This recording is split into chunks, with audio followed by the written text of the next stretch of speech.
कोई 15 मिनट मांग रहा है, कोई 10 मिनट मांग रहा है, तो हम तो इतनी तादाद में, हमें तो 5 मिनट काफी है, 5 मिनट दे दो।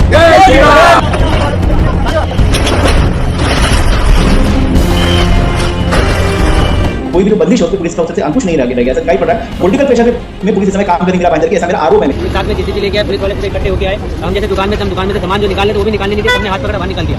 ये जो धार्मिकीकरण हुआ है बच्चों के अंदर इस तरीके का, मेरा बच्चा जिस व्हाट्सएप ग्रुप में उसमें मैसेज आ रहा है कि सनातनी हिंदू या कट्टर हिंदू, इस तरह के छोटे बच्चे मैसेज आ रहे हैं दूसरे को। इतना टेंशन था कि 22 तारीख के बाद 23 तारीख को कई बच्चे स्कूल में नहीं गए, इस डर से कि कहीं पे और कोई बड़ा बवाल ना हो जाए। नमस्कार, मेरा नाम है जीशान कास्कर और आप देख रहे हैं द वायर। आपकी स्क्रीन पर दिख रही ये औरत भारतीय जनता पार्टी की मीरा भाईंदर की एमएलए गीता जैन है। ऐसा क्या किया है इन्होंने कि कुछ वरिष्ठ पत्रकार इनकी गिरफ्तारी करने की मांग कर रहे हैं, और क्या हुआ मुंबई की सीमा पर बसे मीरा रोड में, सब जानेंगे आज के वीडियो में। आज मीरा रोड की सड़कों पर घर टूटे हुए हैं, गरीब जनता की दुकानों पर प्रशासन का बुलडोजर चल चुका है, लेकिन इलाका लगभग 3 दिनों के बाद शांत है। राम मंदिर प्राण प्रतिष्ठान की एक रात पहले यानी 21 जनवरी को शाम के वक्त शुरू हुआ ये मामला 23 तारीख तक चला। द वायर की मुंबई की रिपोर्टर सुकन्या की रिपोर्ट के मुताबिक पूरा मामला 21 की रात को बानेगर गली से शुरू हुआ। बानेगर गली मीरा रोड का नया नगर इलाके में है। इस इलाके में लगभग सभी निवासी मुस्लिम हैं। 21 की रात को एक यात्रा के दौरान संघवी एम्पायर नाम की सोसाइटी के बाहर दो गुटों के बीच किसी बात पर से बहस होती है। फिर एक तरफ से आती है जय श्री राम की आवाज, तो दूसरी तरफ से आती है अल्लाहू अकबर। तनावपूर्ण स्थिति निर्माण होती है और एक छोटी लड़ाई दो गुटों में होती है। पुलिस मौके पर पहुंच जाती है और जमाव को वहां से भगा देती है। लेकिन 21 की रात का यह मामला यही नहीं रुका। 23 को प्राण प्रतिष्ठान के दिन के बाद हिंसा फिर बढ़ी। इस बार हिंसा का पैमाना बढ़ा था। यहाँ हुई हिंसा पर ज्यादा सवाल उठते हैं, पुलिस की भूमिका पर भी। सुकन्या की रिपोर्ट के मुताबिक 23 तारीख को 200-300 लोगों का एक झुंड शांतिनगर इलाके में घुसा और दुकानों में तोड़फोड़ करना शुरू किया। रिपोर्ट कहती है कि इलाके में सभी समुदाय के लोग रहते हैं और उनकी दुकानें भी हैं, तो जिन दुकानों पर भगवे झंडे थे उन दुकानों को बख्श दिया गया, लेकिन अन्य दुकानें तोड़ी गई।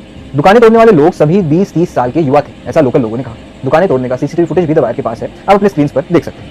जहां तोड़फोड़ हुई उस जगह से पुलिस थाना महज 20 मीटर दूर था।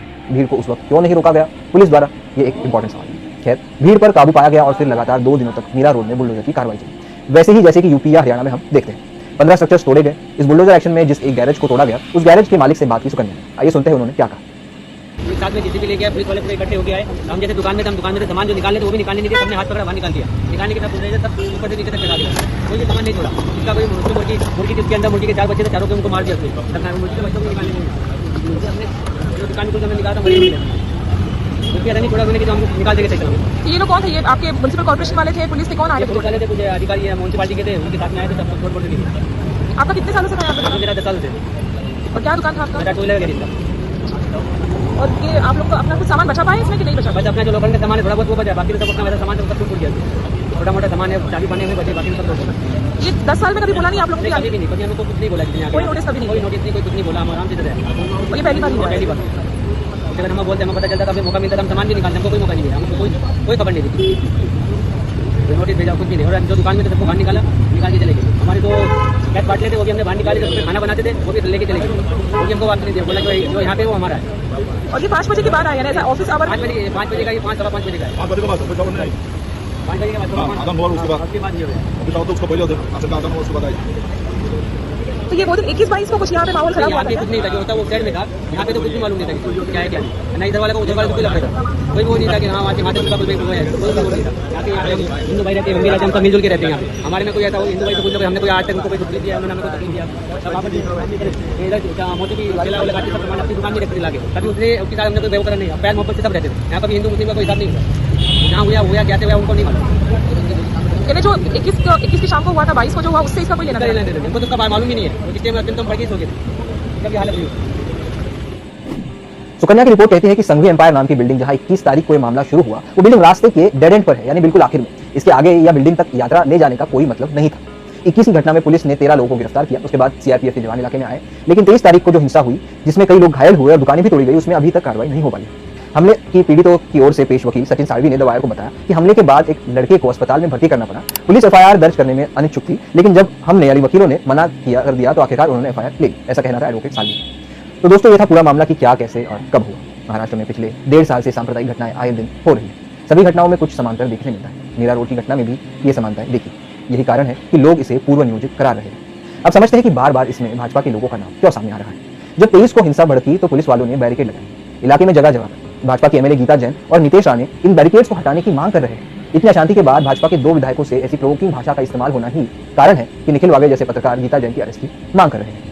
इलाके में तनावपूर्ण स्थिति पर हमने भी मीरा भाईंदर के 2 निवासियों से बात की, सादिक बादशाह और संजय पांडे। को रात को 9:30-10 बजे के आसपास कुछ गाड़ियां जो है नया नगर के तरफ घुसी और उसमें से जो एक बुलेट बाइक थी जिसकी जो साइलेंसर है वो कंप्लीटली मतलब हद से ज्यादा जो एक साइलेंसर था जिसमें फायरिंग की थोड़ी सी आवाज ज्यादा थी, तो वहां पर थोड़ा सा एक लोगों को ऐसा लगा कि फायरिंग भी हुआ है और फिर नारेबाजी इस तरीके का मस्जिद के सामने हुआ जब वहां पे नमाज चल रही थी। तो मस्जिद के बाहर जो लोग थे उन्होंने बोला कि भाई यहाँ पे नमाज चल रही है, यहाँ पे फायरिंग वाली मत कीजिए, आगे जाइए। और वो आपस में तू में होते वक्त जो भी अनटूवर्ड इंसिडेंट हुआ जिसको सभी लोगों ने आम लोगों ने यहाँ पर खंडन किया कि गलत हुआ है, इस तरीके का कानून हाथ में लेने का काम नहीं होना चाहिए था, अगर कुछ गलत हुआ तो उसको पुलिस को लेकर रिपोर्ट करना चाहिए था। तो ये इसी तरह की घटना है। उसके बाद पुलिस यहाँ पर हरकत में आई। पुलिस ने उसी दिन रात को वीडियोस को देखने के बाद कई सारे लोगों को अरेस्ट किया और उसके अगले दिन भी पुलिस ने काफी लोगों को अरेस्ट किया। तो पुलिस ने immediately law and order situation को ध्यान में रखते हुए अरेस्ट कर लिया और कम्युनिटी के जो लोग हैं, माइनॉरिटी के लोग, उन लोगों ने भी उसको कंडेम किया। लेकिन यहाँ पर जो है एपिसोड खत्म नहीं हुआ। उसके बाद भी लगातार 22 तारीख को लगातार रैलियां जो है नयानगर में आने की कोशिश हुई और इस बार काफी ऑर्गेनाइज तरीके से मल्टीपल एंट्री पॉइंट से भगवे झंडे के साथ बहुत सारे बाइक्स आने की कोशिश कर रही थी और पुलिस ने जिसको रोका।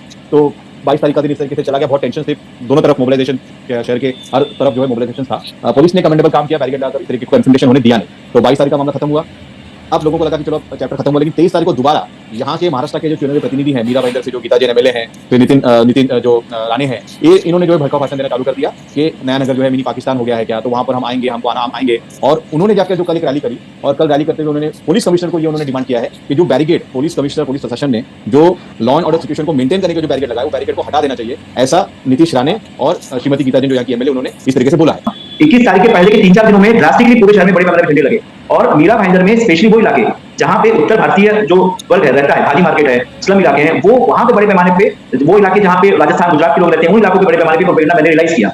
तो जो भाजपा का पारंपरिक वोटर राज्य है, उस राज्य के लोगों ने इस बड़े पैमाने पे वो जो झंडे लगाने का कार्यक्रम समझना शुरू किया। 21 तारीख को पर्टिकुलरली क्या हुआ कि कई जगहों पे उसका जो प्रचार जो चलता है, बड़े पैमाने पे भगवे कपड़े पहन के, हुआ नहीं था पहले कभी। रामनवमी के दिन भी कभी ऐसा नहीं हुआ था, उसके पहले किसी धार्मिक प्रोग्राम में कभी ऐसा नहीं हुआ था, लेकिन बाकायदा धार्मिक कपड़े पहनना, उसको यूनिफॉर्म की तरह, जो यूनिफॉर्म होता है किसी प्रोग्राम का या किसी ऑर्गेनाइजेशन का, उस तरीके से इस बार प्रोपेगेंडा हुआ।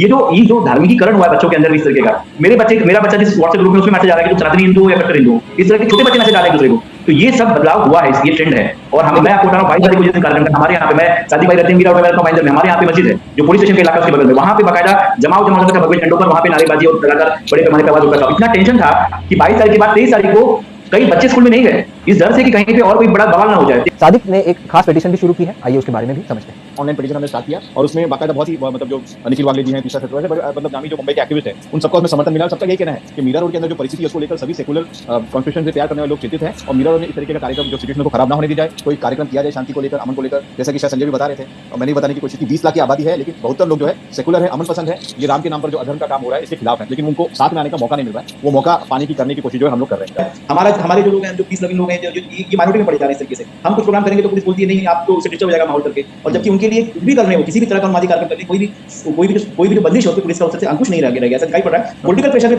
में पुलिस इस समय काम करेगी मीरा भाईंदर की, ऐसा मेरा आरोप है। तो ये था पूरा मामला। मुंबई की सीमा पर पनप रहा ये विवाद अब शांत है, लेकिन अभी भी नीतीश राणे और उनके समर्थकों का प्रेशर संसाधनों पर है, ऐसा मालूम पड़ता है। आशा करते हैं कि सभी लोग सुरक्षित रहे और शांति मुंबई समेत सभी शहरों में बनी रहे। शुक्रिया और नमस्कार। द वायर के और वीडियोस देखने के लिए सब्सक्राइब करें और बेल आइकन पर क्लिक करें। स्वतंत्र पत्रकारिता की आर्थिक मदद करने के लिए डिस्क्रिप्शन में दिए गए लिंक पर जाएं और अपनी राशि चुनें।